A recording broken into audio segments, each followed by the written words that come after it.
राहुल गांधी की पॉलिटिक्स को बहुत करीब से देखते समझते आए हैं। अक्सर बहुत सारे मुद्दों पर उनको डिफेंड भी करते हैं, कुछ मुद्दों पर उनको अपोज भी कर देते हैं।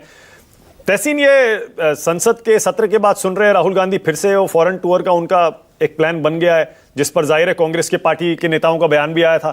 बोले मोदी जी भी तो घूमते हैं, अगर राहुल जा रहे हैं तो क्या दिक्कत है। तो ये जो है, ये पार्ट टाइम पॉलिटिशियन वाला टैग जो बीजेपी लगाती है, आपको लगता है ये भी एक वजह है कि राहुल गांधी चुनाव में सक्सेसफुल या कामयाब नहीं हो रहे, मोदी के मुकाबले खड़े हुए दिखते नहीं?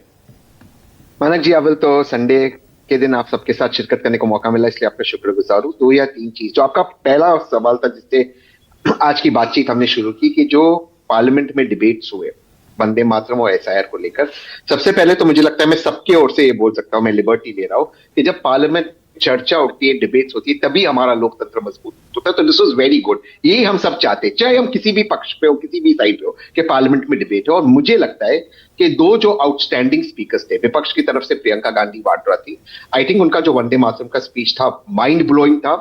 मुझे लगता है भाजपा को वंदे मातरम पे वो फायदा नहीं मिला जो उनको मिलना चाहिए था। मुझे लगा एसआईआर पे Amit Shah ji took the game, और मुझे लगता है कि विपक्ष को जो एसआईआर पे फायदा मिलना चाहिए था वो नहीं मिला। मैं इस चीज के खिलाफ था कि जब माननीय गृह मंत्री जी बात कर रहे थे, विपक्ष वॉकआउट करता। माननीय गृह मंत्री जी ने काफी ऐसी चीजें बोली कि जो फैक्चुअल नहीं थी, जिन पे बाद में काउंटर कर सकते थे, लेकिन इसके लिए मेहनत करनी पड़ती है, होमवर्क करना पड़ता था। प्रियंका गांधी वाड्रा जी का मेहनत और होमवर्क बहुत अच्छा था। दूसरी चीज जो मैं, और बहुत गंभीरता से वो बात करती है, दूसरी चीज जो मैं कहना चाहता हूं कि देखिए, जहां तक सवाल है एसआईआर के मुद्दे का, क्योंकि यहां पर चल रहे हैं और फिर मैं आता हूं विदेश में। एसआईआर एक इंपॉर्टेंट मुद्दा है इस मुल्क में। एसआईआर एक इंपॉर्टेंट मुद्दा है हमारे मुल्क के अंदर, लेकिन क्या एसआईआर मुद्दा है जिसकी वजह से हम महाराष्ट्र हारे, हरियाणा हारे, बिहार हारे? मेरी आवाज नहीं आ रही? आ रही, बोलिए। क्या एसआईआर वो मुद्दा है जिसकी वजह से हम हरियाणा, महाराष्ट्र और बिहार हारे? मुझे लगता है ये गलत है। एक उदाहरण के तौर पर 65 लाख लोग अगर उनके नाम कट गए, तो उसमें से अगर 5 लाख लोग पटना के सड़क पे होते, तो पूरा देश का मीडिया उसको कवर करना ही पड़ता। मीडिया को कोई भी दोष दे दे, 5 लाख लोग की बहुत बड़ी संख्या होती है। मैं कहता हूं 1.5 लाख लोग। दूसरी चीज के रिसर्च ठीक से हमें करते आना चाहिए। हरियाणा में वगैरह जो हुआ है, उससे थोड़ा सा मुझे लगता है कि लोगों को लगता है कि इस मुद्दे को हमें और थोड़ी रिसर्च करते इन मुद्दों को आगे रखना चाहिए।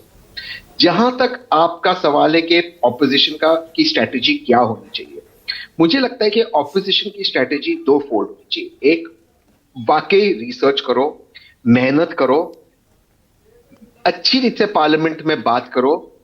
पार्लियामेंट में जब आप बात करते, गंभीरता से बात करो।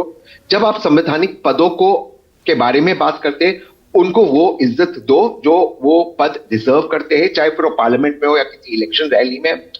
और एक ऑल्टरनेटिव पॉलिटिक्स दो देश के अंदर, कि अगर हम इस चीज को अपोज करते, इसका हमारा सोल्यूशन क्या है, तो देश को एक ऑल्टरनेटिव पोजीशन दो। मैं एक 30 सेकंड के उदाहरण से अपनी बात को समाप्त करूंगा।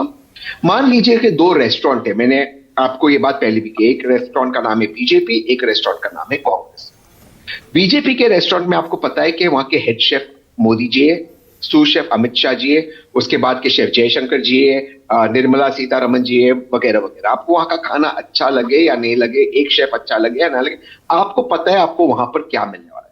इस वाले रेस्टोरेंट में आप सिर्फ कह रहे हो कि बीजेपी का रेस्टोरेंट खराब है। वो तो मैं भी मानता हूं, तहसीन भी मानता है वो खराब है, मुझे नहीं जाना। लेकिन मुझे ये नहीं पता हेड शेफ कौन है, मुझे ये नहीं पता हेड शेफ हो गए या नहीं होंगे, मुझे ये नहीं पता सूर शेफ्स कौन है, मुझे ये नहीं पता सूर शेफ क्या देंगे, ऑल्टरनेटिव क्या है।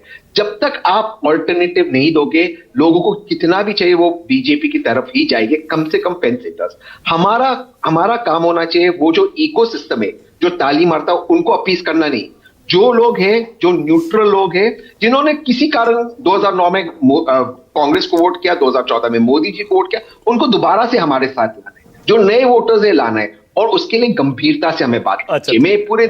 मैं दिल से ये बात कह रहा हूं, मैं चाहता हूं कांग्रेस। ठीक है तहसीन, एक मुश्किल सवाल पूछूं जी? फंसाने वाला सवाल है, गूगली है, पहले ही वार्न कर रहा हूं आपको। मैं गूगली फ्रंट फुट पे खेलता हूं। ओके ठीक है, क्योंकि तहसीन पूनावाला प्रियंका वाड्रा के दूर के रिश्तेदार हैं, इसीलिए मैं आपसे पूछ रहा हूं। हाँ, दूर का क्यों? अच्छा, करीबी रिश्तेदार, नजदीक के रिश्तेदार। करीबी रिश्तेदार मतलब क्या हो गया? दूर क्या हो गया? करीबी रिश्तेदार है, करीबी रिश्तेदार है। राहुल गांधी और प्रियंका गांधी में अच्छा शेफ कौन है, बेटर खाना कौन बनाता है? अच्छे स्पीकर में, इसमें आप गूगली नहीं, मैं इसको फ्रंट फुट पे खेलता हूं। अच्छे स्पीकर प्रियंका गांधी वाड्रा है, उन्होंने बेट और गंभीरता से बोली, वो इंग्लिश और हिंदी में बोलते हैं, और राहुल जी को ट्रेनिंग लेनी होगी।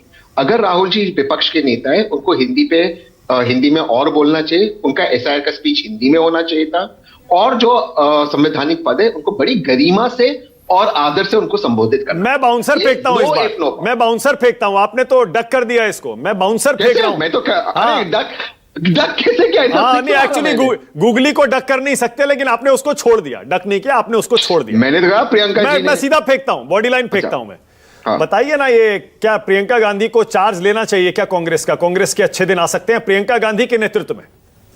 जनरल सेक्रेटरी ऑर्गेनाइजेशन बनाना चाहिए, at least for now. General secretary organisation, जो वर्तमान में जनरल सेक्रेटरी ऑर्गेनाइजेशन है। प्रॉब्लम क्या है, मुझे एक बिहार के व्यक्ति ने बोला कि जनरल सेक्रेटरी ऑर्गेनाइजेशन जिस लैंग्वेज में बोलते हैं इंग्लिश में, वो बिहार के बड़े नेता को समझ में नहीं आती थी, वो बेचारे नहीं कम्युनिकेट करते, और जनरल सेक्रेटरी ऑर्गेनाइजेशन को हिंदी नहीं आती। ये सच बात है, उन्होंने मुझे बात बताई। तो कम्युनिकेशन का प्रॉब्लम है। अहमद पटेल जी थे, और आपने मानक जी इसको कवर किया है। बहुत सारे ऐसे नेता है जो एक्चुअली सीरियसली 24/7 काम करते हैं। तो एटलीस्ट प्रियंका जी को जनरल सेक्रेटरी ऑर्गेनाइजेशन बना दे। पर चेहरा राहुल गांधी ही रहे, आप ये कह रहे हैं? चेहरा राहुल जी और प्रियंका जी रहे, दोनों रहना जरूरी है, खास करके प्रियंका जी। और एक चीज, जितने भी फ्रंटल ऑर्गेनाइजेशन के हेड्स को आपको चेंज करना होगा। Okay, all right. Anant Vijay लगातार मुस्कुरा रहे थे, सतीश जी की बात पे भी मुस्कुरा रहे थे, तहसीन की बात पे भी मुस्कुरा रहे थे। अनंत विजय नहीं डक किया ना मैंने। हाँ नहीं, ठीक है, इस बार खेला आपने, खेला आपने इस बार। अनंत विजय, राहुल गांधी का असली गेम क्या है? या जैसे सतीश जी कह रहे हैं कोई गेम नहीं है, गेम ओवर है, बस वेटिंग गेम चल रहा है। अब राहुल जी के गेम समझना इतना